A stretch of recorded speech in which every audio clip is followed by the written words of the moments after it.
As you know, Iceland is a land of fire and ice. Yesterday I showed you fire. Today we are going to see some ice.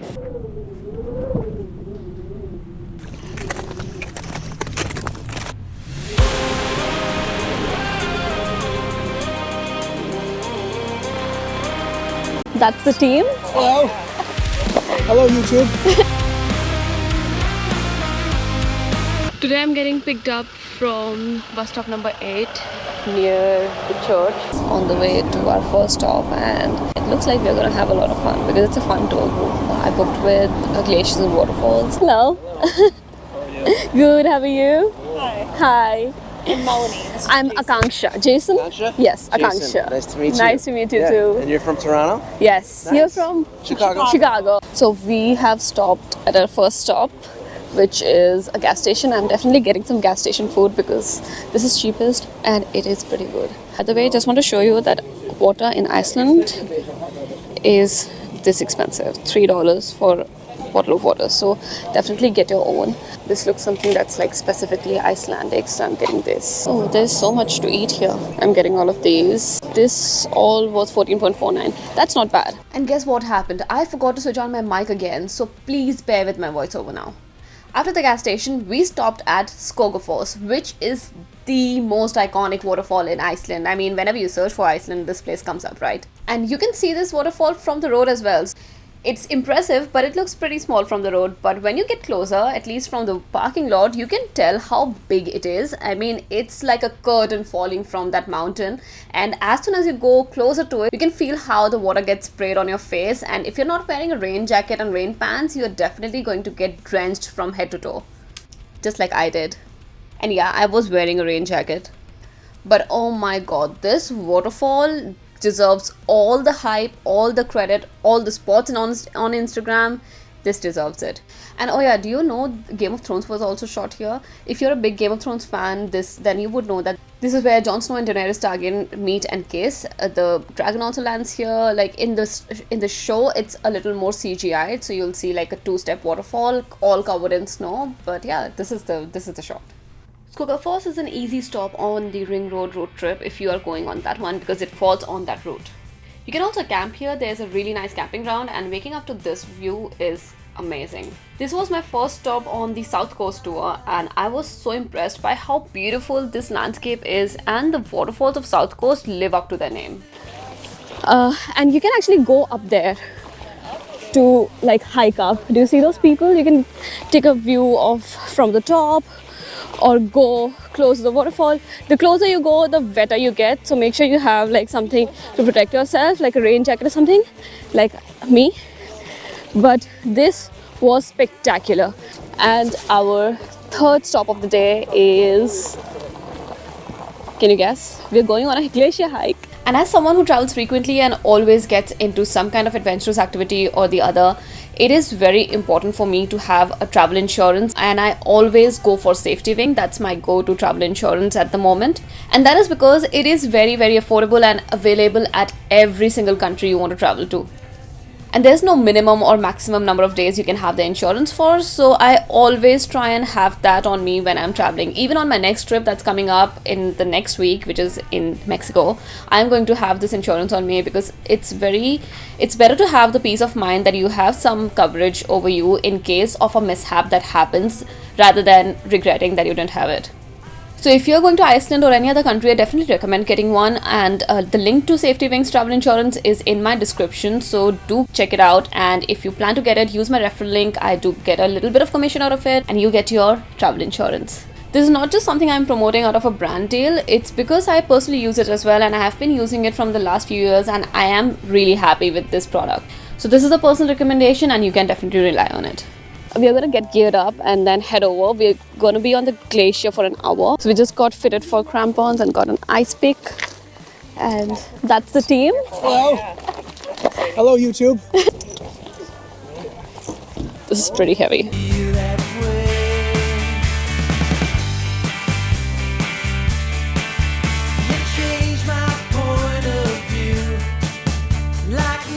For my Canadian friends, you guys have a lot of snow, right? You guys have seen it on the road. When you're driving, you see the tracks of the ice that has converted because the cars are actually compressing that snow, right? Yeah, well, this is the same, guys, and what happens is that it becomes so much ice that it starts to kind of leak all over the place, and this is one of the places kind of like leaking down. Think about it as a frozen river, guys. It is moving, but super slow. The ice cap is, we can't see it right now, but in front of us, guys, between those two, like this little valley, the ice cap is over there, guys. And beneath the ice cap, guys, there's a very big volcano called Katla, K-A-T-L-A. There's a TV show on Netflix they released actually under this name. And it's supposed to be one of the most devastating volcanoes here in Iceland, guys. If it goes off, yeah, some serious stuff will happen around the world. The air traffic will stop definitely for a long period of time. Volcanologists say that it's supposed to erupt every 60 to 80 years, give or take, and the last eruption was in 1917 or 18, I forgot. So it's been over 100 years. So yeah, it should erupt anytime soon, guys. Although if it was probable or likely to happen today, we wouldn't be allowed to be here. So we're 12. So my kid is going to be 12 in 10 years, but maybe the kids of my kid, my grandkids, are not going to be able to see this glacier because of the rate it's melting. So this is the concern. Now, this is a concern. The biggest concern is what's happening while the glaciers are melting, guys. Any ideas? There we go, Alex.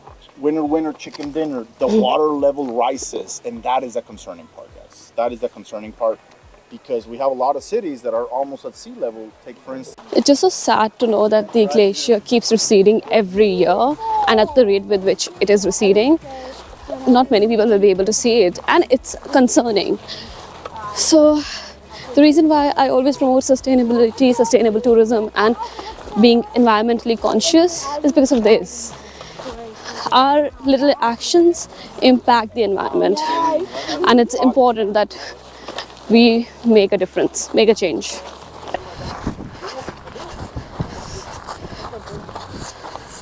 So from this mountain, rocks fall down, so we are not stopping here at all.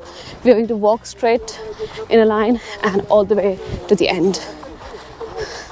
How exciting is this?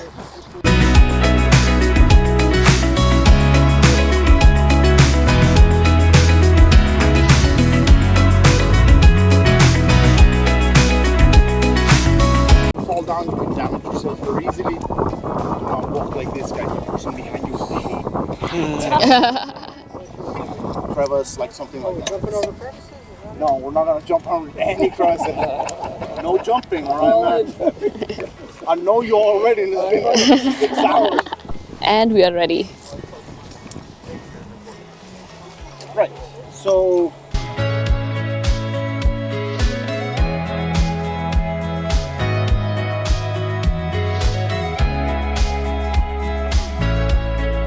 you can see that in your restaurant, bars.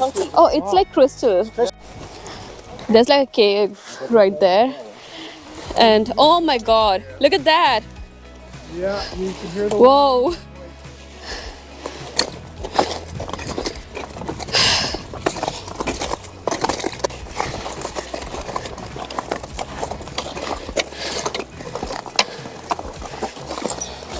No se puede filmar. Wow, just wow. I'm keeping guard, you guys here. Yeah. You want to swap your axe with the platform? It took us about 20 minutes to reach the top of the glacier, and just for context, this is where we were standing.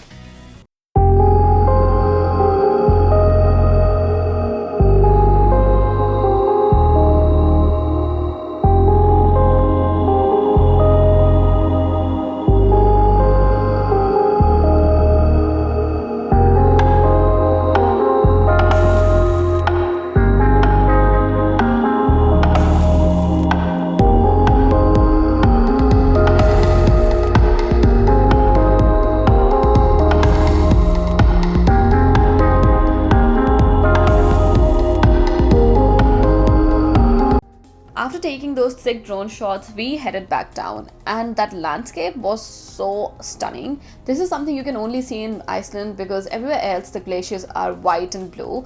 Over here, this is the only place on earth where you can see glaciers covered with volcanic ash and a volcano covered by an ice cap. So this is an experience worth spending your money on and worth getting because you'll never find it anywhere else in the world. I originally wanted to go to Vatnajökull, which is a little more further than this one, and it takes about 4 hours to drive down there. So that is normally a great stop and a big attraction for people who are on the ring road trip. But from Reykjavik, the price for Vatnajökull glacier hike was a lot more than what I could afford. So this was my second option, and I'm glad I did it. I was almost at the verge of not doing it, but I'm glad I did. And here we are at the Black Sand Beach. The first thing you will see here is the restaurant. There's a restroom here as well, and that's the access to the beach. The car park gets super full because all tour companies, everyone wants to visit this place. So if you want to avoid tours, come super early or like super late. I'm gonna go inside, but wow, this is amazing. And you know what? Do you see those birds? They are puffins.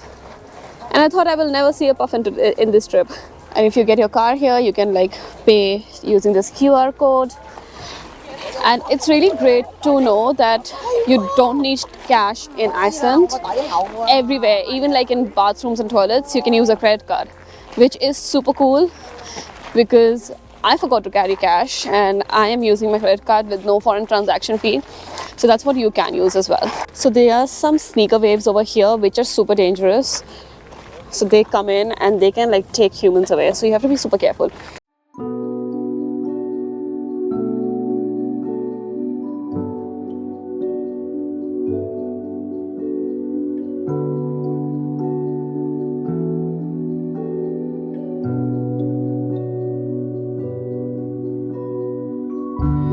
Wow, this is so cool. I mean, look at them. They're sitting right there. Oh, a lot of Indian movies are shot here, Bollywood movies if you don't know. So this is the place. Just like sat down here at the Black Sand Beach, just soaking in the view and like making my vlog.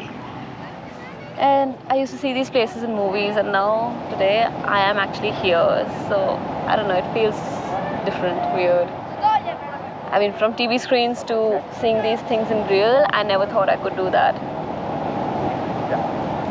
So you know, this is special. This trip is special. This is my first ever solo trip, and I can't tell you how much I'm enjoying myself. I feel like on solo trip you're never alone. You get to meet people, you get to have conversations, make friends, even for a day or two, but like you have company all the time. And it is such a beautiful feeling to be, you know, just being here all alone. It's amazing. And Iceland is amazing, so I'm glad I chose this place as my first solo trip destination. We just stopped at these Viking houses and they are super cute. So this is how old Icelandic houses were. Let's check it out.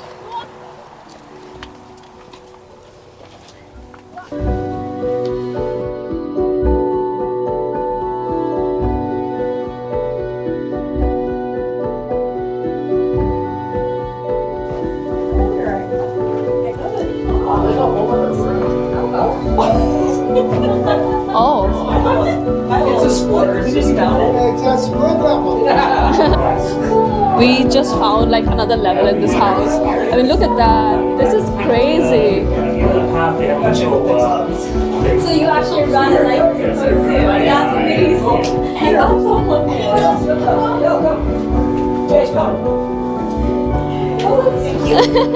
This is great. That's another one. Yeah, awesome. And there's a hole up there. Yeah. So there was, I guess, they did fires there. Or maybe they don't.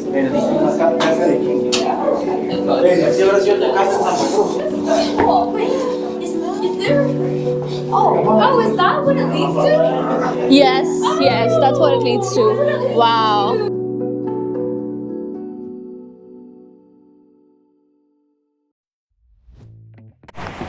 And our last destination of the day, Skogaforce.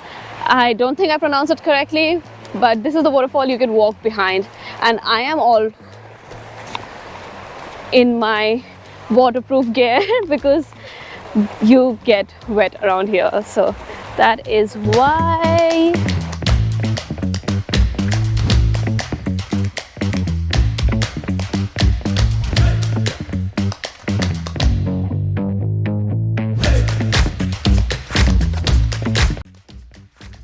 Let's do this.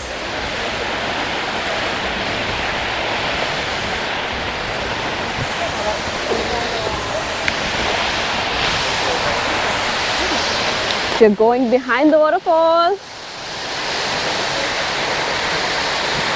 That was a bit of a grind. Oh my gosh. This is like my dream coming true. Wow, I always saw this all the time.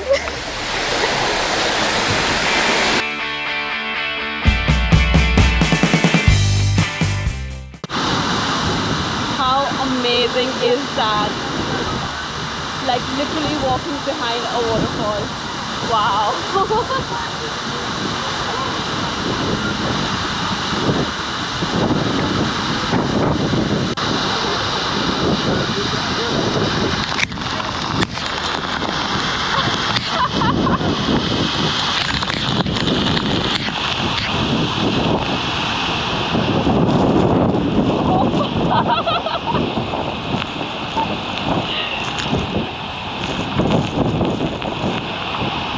Oh my god, you definitely need rain jacket for this. Okay, what just happened?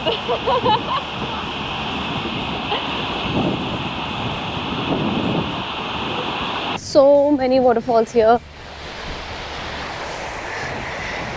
Bye bye, Skogaforce. Goodbye. It was amazing. So that's our guide, Marcel. We had like an amazing time. So like a big thank you. No No problem. Hopefully I'll see you guys tomorrow. I hope so. Yeah.